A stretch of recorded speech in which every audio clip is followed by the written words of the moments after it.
என்ன மன்னிச்சிருங்கப்பா, என்ன மன்னிச்சிருங்கப்பா. நான் போறேன். அவன் கொடுக்குற மென்டல் டார்ச்சர் என்னால் தாங்க முடியல. உடல் ரீதியாகவும் என்னால் அவங்க கூட உண்மையாலுமே இருக்க முடியல. ரொம்ப டார்ச்சராக இருக்கு. டெய்லியும் எல்லாருமே நாடகம் ஆடுறாங்க.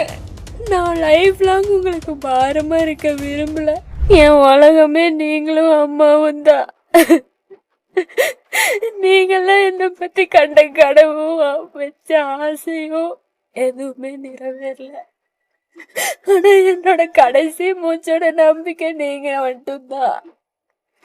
ஆனா உங்களை ரொம்ப நான் நோகடிச்சிட்டேன். ரொம்ப என்னால நீங்க காயப்பட்டீங்கன்னு புரிஞ்சிருச்சு. உங்களால வாய்விட்டு சொல்லவும் முடியல. அதே சமயம் என்ன இப்படி பார்க்கவும் முடியல. என்னால நீங்க படுற வேதனை எனக்கு புரியுது. என்ன மன்னிச்சிருங்கப்பா, என்ன மன்னிச்சிருங்கப்பா. அவ்வளவுதான், முடிஞ்சு போச்சு எல்லாமே. நான் போறேன். அவங்க அப்பா அம்மா கவினு இவங்க எல்லாருமே பிளான் போட்டு தான் என்ன கல்யாணம் பண்ணியிருக்காங்க. அவங்க கொடுக்குற மென்டல் டார்ச்சர் என்னால் தாங்க முடியல. உடல் ரீதியாகவும் என்னால் அவங்க கூட உண்மையாலுமே இருக்க முடியல. ரொம்ப டார்ச்சராக இருக்கு. டெய்லியும் அதை யார்கிட்ட எப்படி சொல்லி புரிய வைக்கிறதுன்னு தெரியல. கேட்குற எல்லாருமே சகிச்சு போ, வாழ்க்கை இப்படிதான் இருக்கும், இன்னும் பார்க்க வேண்டியது நிறைய இருக்குன்னு தான் சொல்றாங்களே தவிர நான் எவ்வளவு பாதிக்கப்பட்டிருக்கேன்னு யாருமே புரிஞ்சுக்க மாட்டேங்கிறாங்க. நீங்க கூட நான் பொய் சொல்றேன்னு நினைக்கல. சத்தியமா நான் எந்த விதத்துலயும் உங்ககிட்ட பொய் சொல்லப்பா. நடந்தது மட்டும்தான் சொன்னேன். எல்லாருமே நாடகம் ஆடுறாங்க. எனக்கு ஏன் அமைதியா இருக்கேன், ஏன் இப்படி ஆயிட்டேன்னு எனக்கு தெரியல. உங்களால என்னை ஏத்துக்கவும் முடியல, விடவும் முடியல உங்களை. ஆனா நான் லைஃப் லாங் உங்களுக்கு பாரமா இருக்க விரும்பல.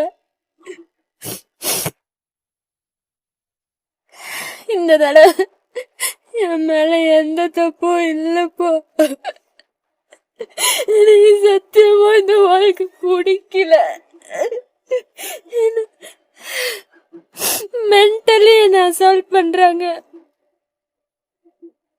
பிசிக்கலா ஈவன் டார்ச்சர் பண்றான். என்னால இதுக்கு மேல இந்த வாழ்க்கையை கண்டினியூ பண்ண முடியும்னு தோணல. அந்த வீட்டுல போய் என்னோட திங்ஸ் எடுக்க வேண்டியது என்னோட சிவப்பு கலர் ஹேண்ட்பேக் கட்டலுக்கு கீழே வச்சிருக்கிறேன். அந்த பேக்ல ஒரு சாவி இருக்குது. அந்த சாவி எடுத்துட்டு கவின் வீட்டுக்கு போனீங்கன்னா எங்களோட ட்ரெஸ்ஸிங் ரூம்ல பாத்ரூம் போற வழியில டோரு திறந்தோன்னையும் லெஃப்ட் சைட்ல கீழால இருக்கிற ஃபர்ஸ்ட் ட்ரா, அது ஒன்று மட்டும்தான் லாக் பண்ணி வச்சிருக்கேன். அதுலதான் என்னோட ஜுவல்ஸ் எல்லாம் இருக்கு. அதுல மாமாவும் பாப்பாத்தியமாவும் வச்சு தந்த ஜுவல்லு, அவங்க வச்சு அந்த கவின் வீட்டுல வச்சு கொடுத்த ஜுவல்லு, மயில் பெண்டன்ட் போட்ட ஜுவல்லு, ஒத்த விலையில மயில் கம்மல், இதெல்லாம் அதுக்குள்ள இருக்கு. அதுக்கு பக்கத்துல இருக்க ரைட் சைட்ல ஃபர்ஸ்ட் ட்ரால ஒரு சின்னோண்டு பாக்ஸ்ல என்னோட கொலுசு, நீங்க முதல்ல எனக்கு எடுத்த அந்த செயினை, பூ போட்ட மோதிரம் எல்லாம் அதுக்குள்ள இருக்கு. அதுக்கப்புறம் இன்னொரு ட்ரெஸ்ஸிங் ரூம்குள்ள போனா பச்சை கலர் ட்ராலி நீங்க வாங்கி கொடுத்தது, அதுக்குள்ள நீங்க கொடுத்து 2 லட்சம் ரூபாய் பணம் வச்சிருக்கேன். அது அந்த பொட்டியோட சாவிய பாத்ரூம்குள்ள போறப்போ லெஃப்ட் சைட் ஃபர்ஸ்ட் ட்ரா கீழே ஒரு ஹேண்ட்பேக் வச்சிருக்கேன், ஜுவல் வச்ச ட்ராக்குள்ளே. அந்த ஹேண்ட்பேக்ல 2 பழைய ஃபோன் இருக்கும். அந்த பழைய ஃபோன் கூட ஒரு சாவி இருக்கும். அந்த சாவி வச்சுதான் திறக்கணும் அந்த பொட்டிய. வேற எதுவும் என்னோட அங்க இருக்கான்னு எனக்கு தெரியல. ஆனா இதெல்லாம் அங்க இருக்கு. என்னால ஒருத்தன் கூட இருந்துட்டு ஃபியூச்சர்ல என்ன அவ்வளோத்தனால என்னால கல்யாணம் பண்ணிக்க முடியாதுப்பா.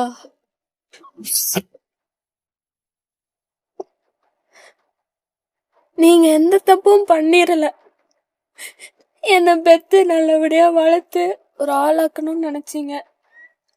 ஆனா அது தப்பா போயிருச்சு. நான் உண்மையாதான் இருந்தேன்.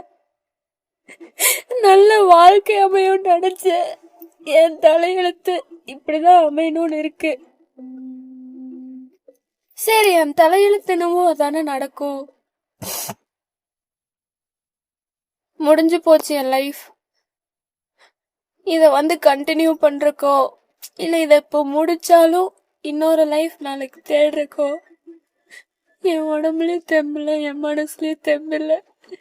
எனக்கு வாழ்றக்கே பயமா இருக்கு. நான் கோழை ஆயிட்டேன். எதையும் ஃபேஸ் பண்ண முடியலனால நான் ரொம்ப கோழை ஆயிட்டேன். இதை எப்படி சொல்றது? உங்களையும் நான் காயப்படுத்துறேன் அதிகமா. நான் லூஸ் ஆயிட்டேன். ஐம் சாரிப்பா. நான் என் லைஃப எண்ட் பண்ணிக்கிறேன். இதுக்கு மேல நான் வாழ விரும்பல சுத்தமாவே. என்ன மன்னிச்சிருங்க. என்னை பெற்றதுல இருந்து நீங்களும் அம்மாவும் பட்ட கஷ்டத்துக்கு அவமானத்துக்கு என்ன மன்னிச்சிருங்க. ஆனா நான் சத்தியமா என்னைக்கு உங்களுக்கு கஷ்டம் கொடுக்கணும்னு நினைச்சதே இல்லை. என் நேரம் ஏதோ ஒன்று ஆயிருது. இப்போ என்னை மன்னிச்சிருங்கப்பா, போதும். என்னால் முடியல. நீங்கள் என் மேலே கோவப்படுவீங்கன்னு தெரியும், என்னை வெறுத்துருவீங்கன்னு தெரியும், எல்லாமே தெரியும். காலம் பூரா உங்கள் கூடவே அவங்க அம்மா கூடவே உங்கள் கூட இருந்து உங்களையும் கஷ்டப்படுத்திட்டு வேதனைப்படுத்திட்டு என்னாலே நிம்மதியாக இருக்க முடியாமல் ஊருக்காக என்னால் ஒருத்தன் கூட என்னால் இருக்க முடியாதுப்பா. இது என்னைக்கு என் தலையெழுத்துன்னு நான் நினச்சிக்கிறேன். போதும், நான் முடிச்சுக்கிறேன் என் லைஃப்பை. இந்த பஞ்சாயத்து, கோயிலுக்கு கூட்டிகிட்டு போகிறது, பஞ்சாங்கம் பார்க்குறது, இதனால என்றைக்குமே ஒரு பிரச்சனை சால்வ் ஆகாதுங்கிறது ரொம்ப தெளிவாக தெரிஞ்சுக்கிட்டேன். ஐம் சாரிப்பா. எனக்கு உண்மையாலுமே வாழ பிடிக்கல. எனக்கு எந்தவித ஹோப்புமே இல்லை. நான் யாரையுமே கஷ்டப்படுத்தணும்னு இது வரைக்கும் சத்தியமா நினைச்சதே இல்லை. ஏன் இப்படி ஆகுதுன்னு எனக்கு புரியல. நான் போறேன்ப்பா. இதுக்கு மேலேயும் இருந்து எந்த விதத்துலயும் உங்களை கஷ்டப்படுத்த விரும்பல. நான் உங்களுக்கு பிறந்ததே முதல்ல தப்பு. மன்னிச்சிருங்க. சாரி. ஐம் சாரிப்பா. இந்த தடவை நான் யாரும் என்னை காப்பாற்றணும்னு நினைக்கலப்பா. எல்லா தடவையும் நம்ம லைஃப் மாறும் அப்படின்னு தான் நினைச்சிருக்கேன். ஆனா இந்த தடவை என் லைஃப் எப்பவுமே மாறாதுங்கிறது உண்மையை புரிஞ்சுக்கிட்டேன். இதை நான் எல்லாத்துக்கிட்டையும் போய் சொல்லி எனக்கே அசிங்கமா ஃபீல் ஆகுது. இந்த பிரச்சனை சால்வ் ஆகாது. ஒருத்தவங்களோட குணத்தையும் கேரக்டரையும் மாத்தவே முடியாது. அவங்க என்ன ரொம்ப காயப்படுத்திட்டாங்க, ரொம்ப அசிங்கமும் படுத்திட்டாங்க. போதும், அந்த மாதிரி ஒரு குடும்பத்துல வாழ்ந்து குப்பை கொட்டுறக்கு.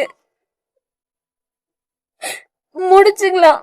ஏன் நீ உன் வாழ்க்கை நீ ஏன் முடிச்சுக்கிற? முட்டாளா நீன்னு உங்களுக்கு தோணலாம்.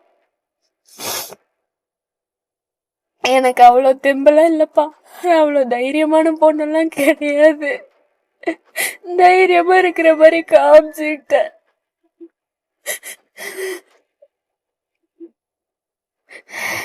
இந்த வாழ்க்கை வேண்டாம், முடிச்சிருக்கலாமே, பொறுமையா இருந்திருக்கலாமே நீங்க யோசிச்சிருந்தா இந்த வாழ்க்கைய முடிச்சாலும் இன்னொரு வாழ்க்கைய தேர்ந்தெடுத்துக்கிறக்கோ இன்னொரு வாழ்க்கைய ஏத்துக்கிறதுக்கான மனம் வலிமை என்கிட்ட இல்லப்பா. அது அசிங்கம். அது வேற மாதிரி வாழ்க்கையா போயிரும். இவன் கூடயும் என்னால வாழ முடியல. இவனும் இவன் ஃபேமிலியும் ரொம்ப கிரிமினல் ஃபேமிலி. இவங்க எல்லாம் யோசிச்சுதான் என் வாழ்க்கைய வீணாக்கிட்டாங்க. என்ன பெத்த பாவத்துக்கு என் வாழ்க்கை வீணா போயிரும். நீங்களும் எல்லாத்துக்கும் சகிச்சு இன்னும் புள்ள வாழ்க்கை சரியாயிராதா? நாளைக்கு வேற கல்யாணம் பண்ணி வச்சா அவளை யாராவது கஷ்டப்படுத்திட்டா என்ன பண்றதுன்னு யோசிச்சு இந்த வாழ்க்கையை சரி பண்ண பாக்குறீங்க. அது எல்லா அப்பா அம்மாவும் நினைக்கிறதா. எனக்கு இந்த வாழ்க்கையில இவன் கூட வாழ்றதுக்கும் விருப்பம் இல்ல. இந்த வாழ்க்கை வேண்டான்னு டிசைட் பண்ணி வெளியில வந்துட்டா இன்னொரு வாழ்க்கையை தேர்ந்தெடுத்துக்கிறதுக்கான இதுவும் இல்ல. ஒருத்தனுக்கு ஒருத்திதான். இந்த ஜென்மத்துல எனக்கு ஒரு தடவை கல்யாணம் ஆயிடுச்சு. அந்த வாழ்க்கை எனக்கு சரியில்லாம போயிருச்சு. அவ்வளவுதான், முடிஞ்சது. அதுக்கு மேல நான் இனி எதுவும் வாழணும் அப்படின்லாம் நினைக்கல.